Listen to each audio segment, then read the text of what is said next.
So we want to do something really interesting with Blacklist and the co-op experience. We wanted to actually integrate it a lot closer into the main story for the game.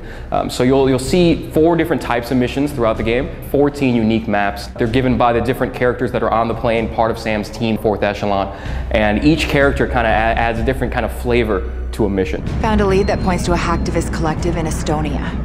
So you'll see someone like Grim, who's an old school type of character for Splinter Cell. She's really a lot more about the ghost playstyle. She wants you to sneak in, get some information, sneak out, doesn't want a big body count obviously. So all her missions have to be done with stealth completely. If you get detected, you got to start all over. So it's something for those hardcore players. Warren is using the Blacklist as a distraction to steal nukes from India. The Briggs missions are actually more of the co-op narrative campaign. Really, we play a lot with the 3 different major play styles, Ghost, Panther, and Assault. We'll focus on one for a specific exotic moment to give that variety, to give that excitement to the game. Isaac Briggs in Splinter Cell Blacklist is actually an old CIA operative that Grim signs on for 4th Echelon. So he wasn't pre-approved by Sam, so you see some tension in the beginning parts. Sam doesn't really trust him, but really at the end of the day, Briggs is kind of an old school Sam type of character before Sam has seen everything that Sam's seen. So as that relationship grows, as they go through missions together in single player and in co-op, you'll notice that relationship grow a lot more and Sam start to trust him a lot more. Wrestling fan? You said non-lethal, you didn't say how.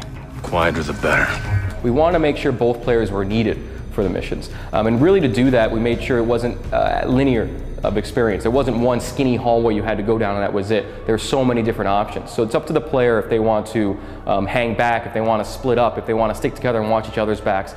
But really, because of how we set up all the enemies throughout the level, all the different archetypes, you really can't have one player just going on ahead and beating it. That other player needs to be there for support at the minimum. He needs to be watching that player's back. But 2 great players can actually split up, provide Overwatch support, provide different strategies that will kind of open up the map and really show a lot more gameplay. Sam, I'm good to go.